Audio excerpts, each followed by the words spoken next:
Assalamualaikum warahmatullahi wabarakatuh. Salam sejahtera bagi kita semua. Yang saya hormati dosen pengampu mata kuliah Dasar Kependudukan, Bapak Ahmad Zailani, SKM MHK MKM, dan rekan-rekan mahasiswa yang saya banggakan. Perkenalkan, saya Alvariana, mahasiswa dari program studi S1 Kesehatan Masyarakat. Dalam kesempatan kali ini, saya akan memaparkan materi presentasi dengan judul Konsep Kependudukan dan Program KB di Indonesia. Semoga apa yang akan saya sampaikan dapat bermanfaat, menambah wawasan, serta menjadi bagian dari proses pembelajaran yang bermakna bagi kita semua. Langsung saja ke pemateriannya. Yang pertama yaitu pengertian tentang penduduk. Berdasarkan berbagai sumber, pengertian penduduk yaitu sebagai berikut. Yang pertama secara hukum, menurut Undang-Undang Dasar 1945 Pasal 26 Ayat 2, penduduk mencakup warga negara Indonesia atau WNI dan orang asing yang tinggal di Indonesia. Yang kedua, secara umum, penduduk adalah orang yang tinggal menetap di suatu daerah tertentu tanpa melihat status kewarganegaraannya. Yang ketiga, secara administratif. Penduduk adalah mereka yang memiliki identitas resmi seperti KTP dan KK. Yang keempat, menurut BPS, penduduk adalah semua orang yang tinggal di wilayah Indonesia minimal 6 bulan atau meski kurang dari 6 bulan tetapi berniat untuk menetap. Yang kelima, menurut sosiologis, penduduk juga mencakup individu yang saling berinteraksi dan membentuk kehidupan sosial dalam suatu wilayah. Nah, jadi penduduk adalah semua orang yang tinggal menetap di suatu wilayah dalam jangka waktu tertentu, baik warga negara Indonesia maupun bukan warga negara Indonesia, yang secara nyata menjadi bagian dari kehidupan sosial dan sistem administrasi wilayah tersebut. Selanjutnya, kita akan membahas tentang dinamika kependudukan. Dinamika kependudukan merupakan perubahan jumlah, struktur, dan persebaran penduduk akibat kelahiran, kematian, dan migrasi, seperti yang dijelaskan oleh Bippenas tahun 2013. Selanjutnya, menurut Lucas, Donald, dan Young, tahun 1990, fertilitas menambah jumlah penduduk, mortalitas menguranginya, dan migrasi mempengaruhi sebaran serta kualitas penduduk. Kemudian berdasarkan pendapat Stephen dan rekan-rekannya pada tahun 2003, migrasi terdidik ke luar negeri bisa menurunkan potensi ekonomi dalam negeri. Lalu, dinamika ini bisa menjadi modal pembangunan jika kualitas penduduknya tinggi, atau justru menjadi beban negara jika kualitasnya rendah. Seperti yang disampaikan oleh Wardana tahun 2010. Di Indonesia, jumlah penduduk yang besar berdampak pada meningkatnya kebutuhan anggaran, infrastruktur, dan sumber daya alam sesuai dengan Al-Humani tahun 2010. Dan yang terakhir, pertumbuhan penduduk yang tidak terkendali dapat menyebabkan kemiskinan, kebodohan, dan kerusakan lingkungan. Selanjutnya yaitu transisi demografis. Transisi demografis adalah perubahan pola kelahiran dan kematian yang berlangsung dalam jangka waktu yang panjang. Dulu teori ini hanya membahas dua hal. Yang pertama yaitu tentang berapa banyak kelahiran dan yang kedua yaitu berapa banyak kematian. Tetapi sekarang ada unsur baru yang dimasukkan yaitu migrasi. Karena ternyata perpindahan penduduk juga mempunyai pengaruh besar terhadap jumlah dan struktur penduduk di suatu wilayah. Transisi demografis ditandai oleh menurunnya angka kematian dan kelahiran secara bersamaan. Hal ini mengarah pada struktur penduduk yang semakin menua atau yang sering disebut aging population. Lansia yang berkualitas mungkin tidak terlalu menjadi masalah, namun kenyataannya sebagian besar lansia justru mengalami masalah secara ekonomi. Maka dari itu, dukungan keluarga sangat diperlukan untuk menjamin kesejahteraan lansia. Dalam menghadapi masa tuanya, seorang lansia perlu menjaga kesehatan fisik, psikis, dan hubungan sosial dan spiritualnya. Lansia yang bijak bisa menjadi teladan karena pengalaman hidupnya yang panjang, meskipun mereka juga rentan terhadap gangguan fisik, psikis, dan sosial. Model 4 fase transisi demografis menjelaskan perubahan kelahiran dan kematian yang terjadi dalam proses perkembangan suatu negara. Fase pertama yaitu tingkat kelahiran dan kematian sama-sama tinggi, sedangkan total fertilitas rate atau TFR lebih dari lebih dari 6 dan harapan hidup sekitar 45 tahun. Ini adalah fase negara yang belum berkembang. Fase yang kedua yaitu angka kematian mulai menurun, tetapi kelahiran masih tetap tinggi. TFR berkisar 4,5 sampai 6 dengan harapan hidup 45 sampai 65 tahun. Fase ketiga yaitu kelahiran mulai menurun lebih cepat dibanding kematian. TFR ada di angka 3 sampai 4,5 dan harapan hidupnya yaitu 55 tahun sampai 65 tahun. Fase keempat yaitu kelahiran semakin rendah dan mendekati angka kematian. TFR kurang lebih 3 dan harapan hidup sudah di atas 65 tahun. Ini adalah ciri negara yang sudah maju dan stabil secara reproduksi. Transisi demografis terbagi menjadi dua fase utama. Yang pertama yaitu FTT terjadi saat angka kelahiran dan kematian sama-sama menurun, menciptakan populasi yang lebih tua dan stabil tanpa mengandalkan migrasi. Sementara yang kedua yaitu SDT terjadi ketika kelahiran lebih rendah dari kematian, sehingga migrasi menjadi faktor penting untuk menstabilkan jumlah penduduk. SDT juga membawa tantangan sosial baru seperti penuaan dan integrasi budaya, sehingga meningkatnya angka kemiskinan. Meskipun konsepnya berasal dari Eropa Barat, SDT kini dianggap relevan secara global. Transisi demografis penduduk dunia menunjukkan perubahan besar dalam laju pertumbuhan penduduk global. Yang awalnya peningkatan jumlah penduduk dari 1 miliar ke 2 miliar itu butuh waktu 127 tahun dari tahun 1804 sampai 1927. Namun sejak pertengahan abad ke-20, laju ini semakin cepat. Contohnya, dari 2,5 miliar dari tahun 1950 menjadi 3 miliar pada tahun 1960, hanya dalam 10 tahun saja. Pada periode 1960 hingga 2000, pertambahan 1 miliar penduduk hanya memerlukan 12-16 tahun. Artinya, dunia mengalami percepatan luar biasa dalam jumlah penduduk. Tapi menurut proyeksi setelah tahun 2024 hingga 2100, pertumbuhan penduduk akan melambat kembali, kemungkinan karena angka kelahirannya menurun di banyak negara. Selanjutnya yaitu faktor-faktor yang mempengaruhi pertumbuhan penduduk. Pertumbuhan penduduk dipengaruhi oleh 3 faktor utama, yaitu fertilitas, mortalitas, dan migrasi. Yang pertama yaitu fertilitas atau kelahiran. Dulu angka kelahiran di Indonesia cukup tinggi, yang membuat jumlah penduduk terus meningkat. Tetapi sekarang jumlahnya mulai menurun karena adanya program keluarga berencana yang meningkatkan pendidikan dan peran perempuan dalam dunia kerja. Penurunan fertilitas ini berdampak langsung pada struktur usia penduduk, seperti bertambahnya penduduk usia lanjut. Yang kedua yaitu faktor mortalitas atau kematian. Kematian terutama pada bayi dan anak-anak bisa menurunkan angka harapan hidup dan pertumbuhan penduduk. Walaupun secara umum tidak terlalu berpengaruh signifikan terhadap laju pertumbuhan, tetapi tetap saja menjadi faktor penting dalam dinamika penduduk. Yang ketiga yaitu migrasi. Perpindahan penduduk baik itu masuk atau imigrasi maupun keluar yaitu emigrasi memengaruhi jumlah penduduk suatu wilayah. Migrasi juga bisa menyebabkan perubahan komposisi usia, tekanan terhadap fasilitas kota, dan meningkatkan tantangan dalam integrasi sosial dan budaya. Oleh karena itu, ketiga faktor ini harus dikelola dengan baik oleh pemerintah agar pertumbuhan penduduk tetap seimbang dan mendukung pembangunan berkelanjutan.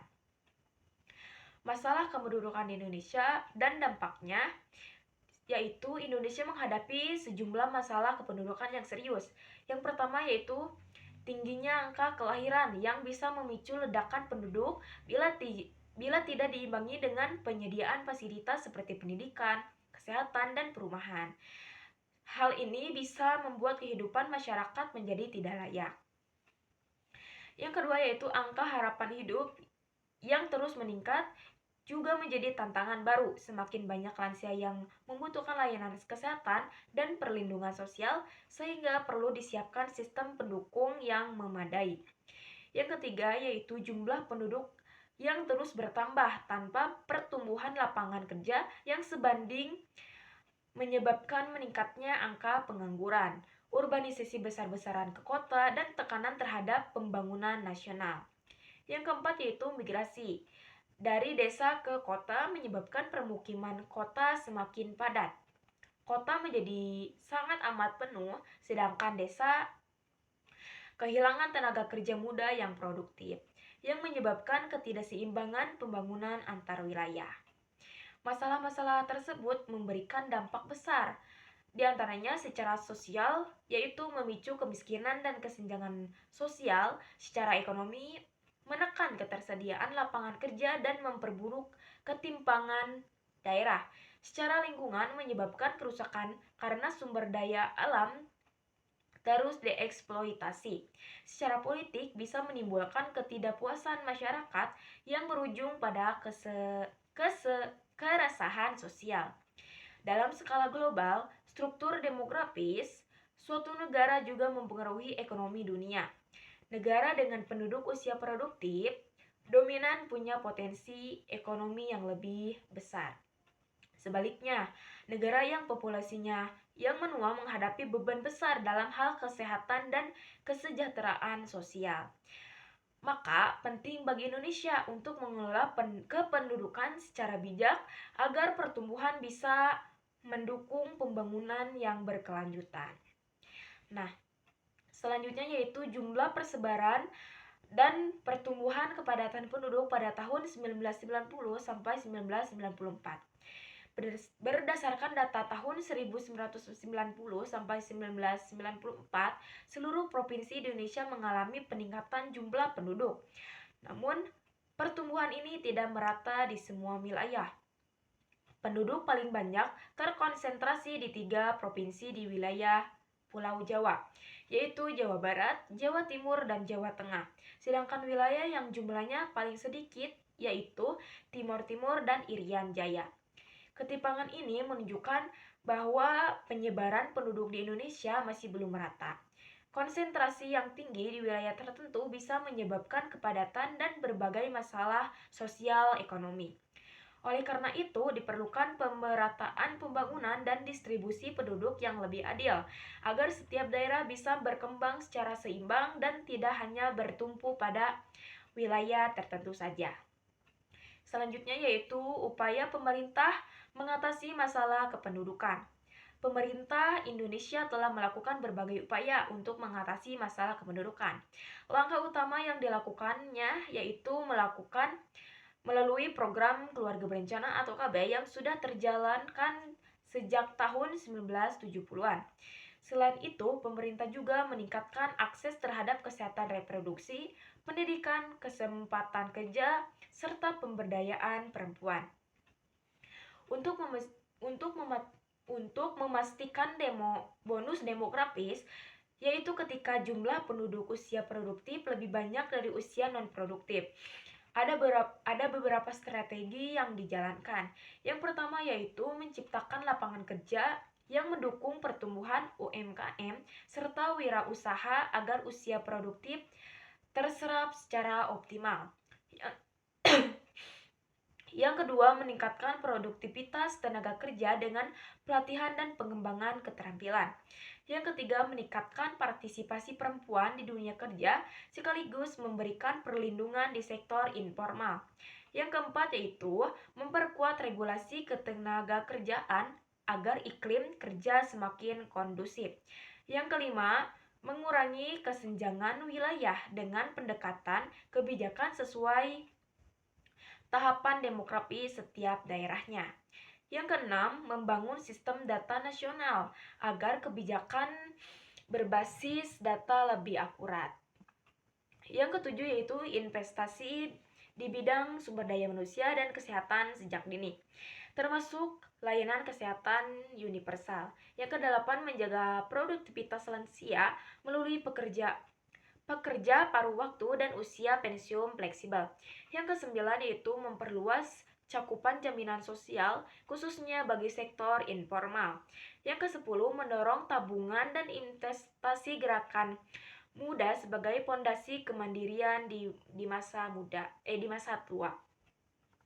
Dengan strategi ini, Indonesia diharapkan dapat mengelola penduduk secara lebih baik dan mengoptimalkan potensi ekonomi dari bonus demografis untuk mendorong pertumbuhan yang inklusif dan berkelanjutan.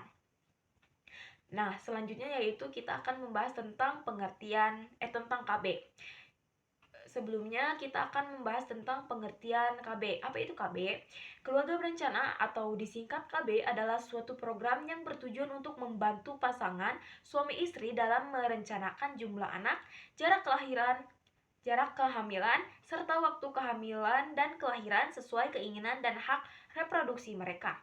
Menurut beberapa ahli dan lembaga, KB juga berfungsi untuk menghindari kehamilan yang tidak diinginkan, serta membantu mewujudkan keluarga yang sehat dan sejahtera. Dalam pengertian lainnya, seperti dari WHO dan peraturan pemerintah RI, KB juga dihubungkan dengan upaya mempromosikan dan melindungi hak-hak reproduksi agar setiap keluarga bisa menjalani kehidupan yang lebih berkualitas, baik secara sosial, ekonomi, maupun kesehatan. Jadi, KB bukan hanya soal alat kontrasepsi saja, tetapi juga tentang perencanaan keluarga yang sadar, sehat, dan bertanggung jawab. Selanjutnya yaitu tentang sejarah keluarga berencana.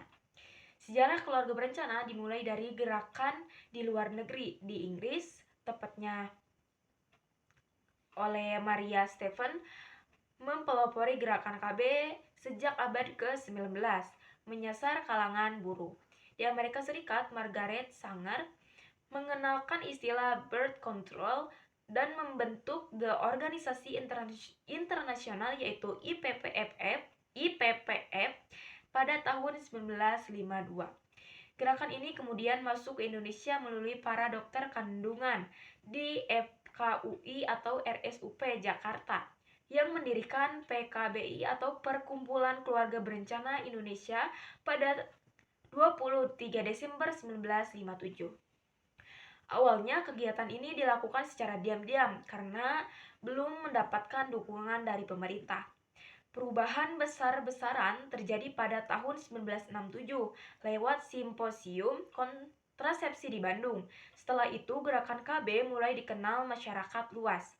Pada 1968 pemerintah membentuk LKBN dan pada 1970 dibentuk BKKBN sebagai lembaga resmi negara yang bertanggung jawab atas pelaksanaan program KB. Dalam kurung pelita 1-4, program KB berkembang pesat. Awalnya hanya di Jawa dan Bali, kemudian menyebar luas ke luar pulau. Tujuan utama KB adalah menurunkan angka kelahiran dan mewujudkan keluarga kecil yang bahagia dan sejahtera menurut NKKBS. Melalui pendekatan sosial, regulasi, dan dukungan media, KB menjadi salah satu program pembangunan nasional yang sangat penting dalam pengendalian jumlah penduduk dan peningkatan kualitas hidup masyarakat Indonesia. Selanjutnya yaitu tujuan KB. Tujuan utama dari program KB adalah untuk meningkatkan kesejahteraan ibu dan anak, serta mewujudkan keluarga kecil yang bahagia dan sejahtera melalui pengendalian kelahiran dan pertumbuhan penduduk. Secara lebih rinci, Undang-Undang Nomor 52 Tahun 2009 menetapkan beberapa tujuan khusus KB. Di antaranya yaitu mengatur kehamilan agar sesuai dengan keinginan pasangan, menurunkan angka kematian ibu, bayi, dan anak, meningkatkan akses dan kualitas informasi, edukasi, dan layanan kesehatan reproduksi, melibatkan laki-laki agar turut berperan dalam praktik KB, mempromosikan pemberian ASI sebagai cara alami menjarangkan kelahiran. Program KB juga memiliki sasaran langsung, yaitu pasangan usia subur, dengan tujuan menurunkan angka kelahiran melalui penggunaan kontrasepsi yang berkelanjutan. Sedangkan sasaran yang tidak langsung yaitu para pelaksana dan pengelola program yang bekerja melalui pendekatan kebijakan terpadu untuk mewujudkan keluarga berkualitas dan sejahtera. Dengan kata lain, keluarga berencana bukan hanya soal membatasi jumlah anak, tetapi lebih jauhnya yaitu untuk menciptakan generasi yang lebih sehat, cerdas, dan siap untuk menghadapi masa depan. Selanjutnya yaitu program KB. Program KB memberikan manfaat besar bagi individu maupun masyarakat. Nah, bagi ibu, KB mencegah kehamilan yang tidak direncanakan, mengurangi risiko komplikasi dan kematian saat melahirkan, sementara bagi anak, KB dapat menurunkan angka kematian bayi dan risiko gizi buruk. KB juga mendukung kesejahteraan keluarga dengan menjaga jarak kehamilan dan membantu keharmonisan keluarga rumah tangga. Bagi masyarakat luas, KB berperan dalam pengendalian jumlah penduduk, pencegahan penyebaran penyakit seperti HIV atau AIDS, serta memperdayakan dan meningkatkan mutu pendidikan. Tak hanya itu, program ini juga memberikan kesempatan konseling bagi pasangan baru, serta membantu pasangan yang mengalami kemandulan.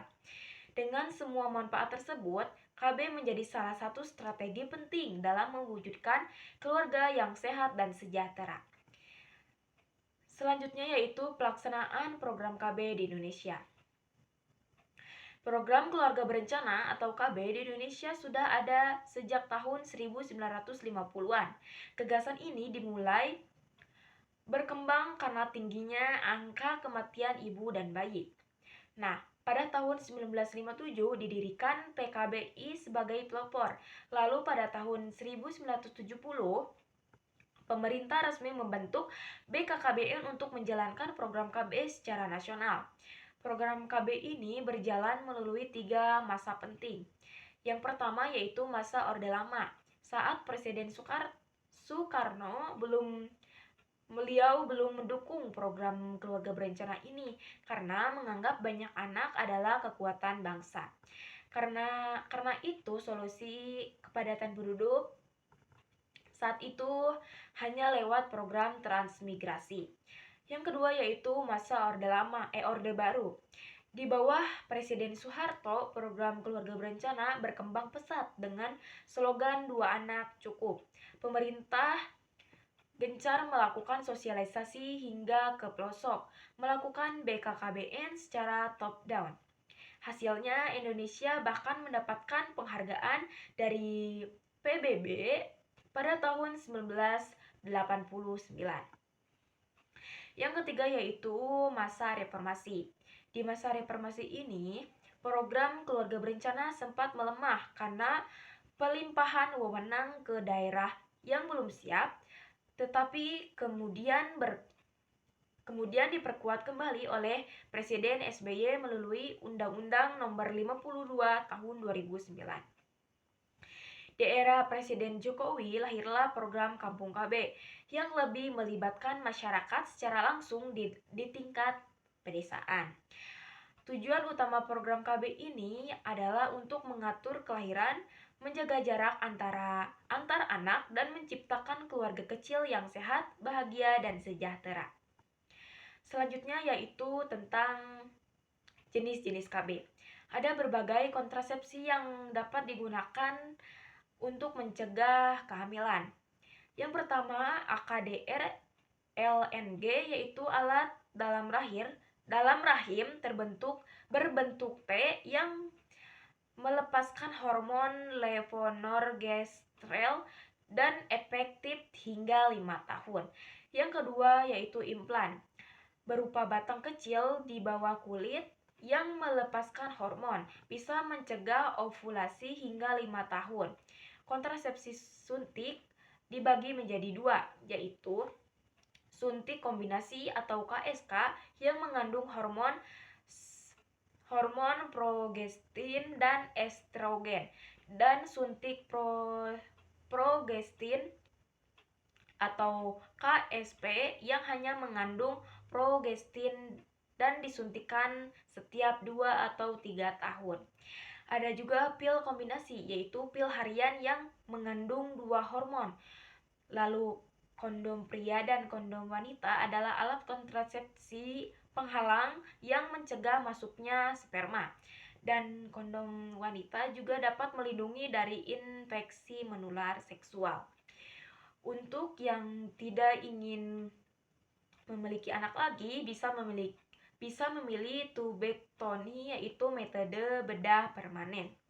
Selain itu ada metode alami seperti MAL atau metode amenorelaktasi yang hanya efektif 6 bulan setelah melahirkan jika bayi disusui eksklusif dan belum haid. Terakhir yaitu ada senggama terputus. Metode tradisional ini dengan menarik penis sebagai ejakulasi, namun efektivitasnya sangat bergantung pada kehati-hatian pasangan. Selanjutnya yaitu sasaran program keluarga berencana. Program keluarga berencana memiliki 2 kelompok sasaran utama. Yang pertama adalah sasaran langsung, yaitu pasangan usia subur, terutama pasangan muda yang belum banyak memiliki anak. Tujuan utamanya adalah menurunkan angka kelahiran lewat penggunaan kontrasepsi secara rutin dan berkelanjutan. Lalu yang kedua adalah sasaran tidak langsung, yaitu pelaksanaan dan pengelolaan program KB seperti petugas lapangan dan penyuluhan yang berperan lewat pendekatan kebijakan untuk membentuk keluarga yang berkualitas dan sejahtera.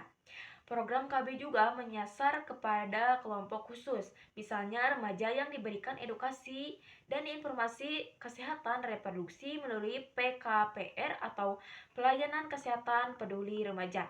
Kemudian ada calon pengantin, ibu hamil dan ibu melahirkan yang diberikan konseling tentang kontrasepsi sebagai bagian dari layanan kesehatan ibu dan anak. Secara wilayah, program KB juga memprioritaskan daerah-daerah dengan pertumbuhan penduduk tinggi, seperti kawasan industri, pemukiman padat, daerah pantai, hingga wilayah terpencil. Semua ini didasari oleh Undang-Undang Nomor 52 Tahun 2009 yang menyatakan bahwa KB adalah hak reproduksi dan bagian dari upaya mewujudkan keluarga kecil yang sehat, bahagia, dan berkualitas. Strategi pendekatan program KB. Strategi pendekatan program keluarga berencana didasarkan pada kebijakan nasional seperti tertuang dalam Perpres nomor 18 tahun 2020. Fokus utamanya adalah memperluas akses dan meningkatkan kualitas layanan keluarga berencana dan kesehatan reproduksi sesuai karakteristik wilayah. Secara umum, strategi program keluarga berencana dibagi dalam 2 jalur besar yang paling berkaitan.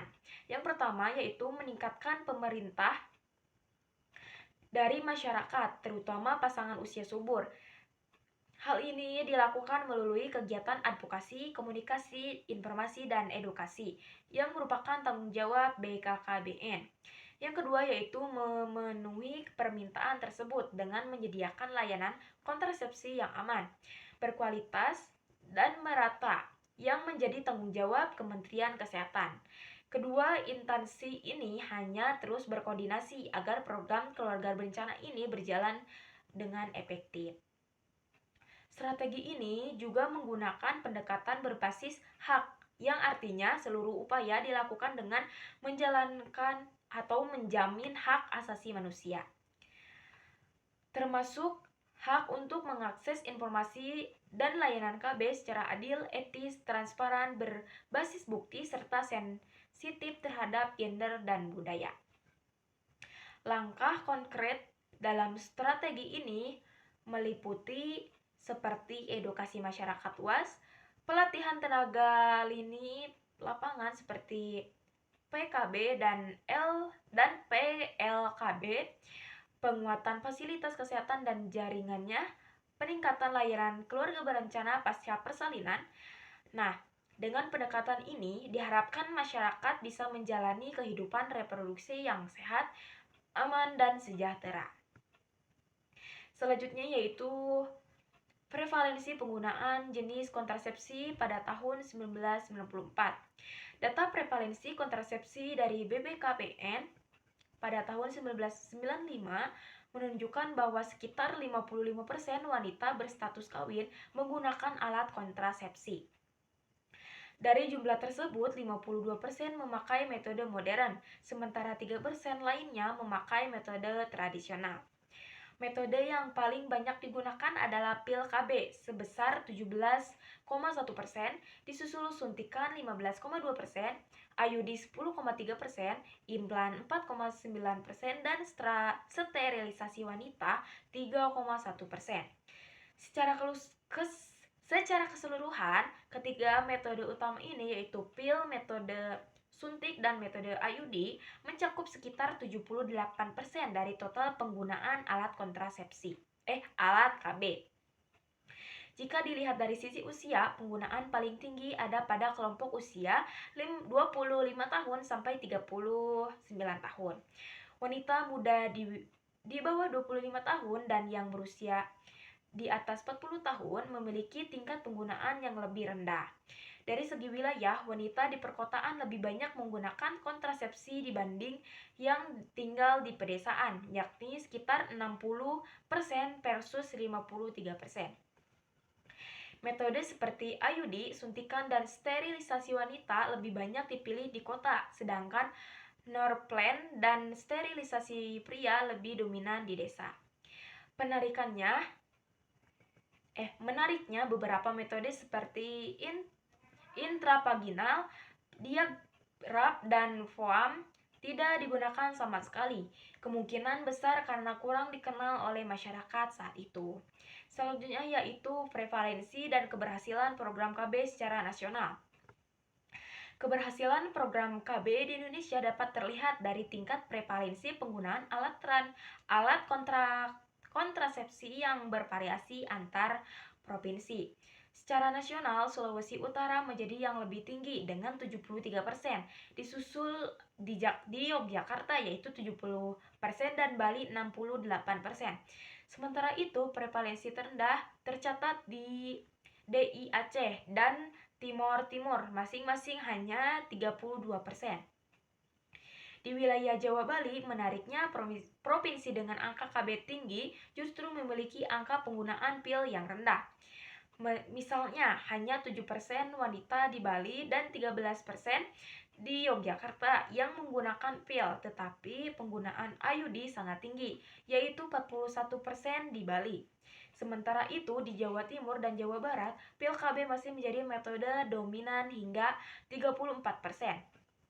Penggunaan metode tradisional juga patut diperhatikan, terutama di Yogyakarta yaitu 10% dan di DKI Jakarta yaitu 5%, serta Irian Jaya yang bahkan mencapai 12%. Jadi, meskipun angka rata-rata nasional cukup tinggi, komposisi metode yang digunakan sangat bervariasi, tergantung wilayah dan tingkat pemahaman serta akses layanan masyarakat terhadap berbagai jenis kontrasepsi juga turut mempengaruhi keberhasilan program KB di daerah tersebut. Nah, jadi kesimpulannya yaitu masalah kependudukan di Indonesia merupakan tantangan serius dalam pembangunan nasional, ditandai dengan tingginya angka kelahiran, ketimpangan persebaran penduduk, dan tekanan terhadap sumber daya alam. Dinamika kependudukan seperti pertumbuhan penduduk, migrasi, dan transisi demografis menunjukkan bahwa perubahan struktur penduduk sangat mempengaruhi kualitas hidup masyarakat. Untuk mengatasi permasalahan tersebut, pemerintah Indonesia telah menerapkan program keluarga berencana atau KB sebagai langkah strategis dalam mengendalikan laju pertumbuhan penduduk. Program keluarga berencana tidak hanya berfokus pada pengendalian jumlah kelahiran, tetapi juga berperan dalam peningkatan kualitas hidup keluarga dan pembangunan sumber daya manusia. Program keluarga berencana telah berkembang sejak masa Orde Baru hingga reformasi dengan berbagai strategi dan pendekatan seperti penyuluhan, pemberdayaan perempuan, serta penyediaan metode kontrasepsi yang beragam.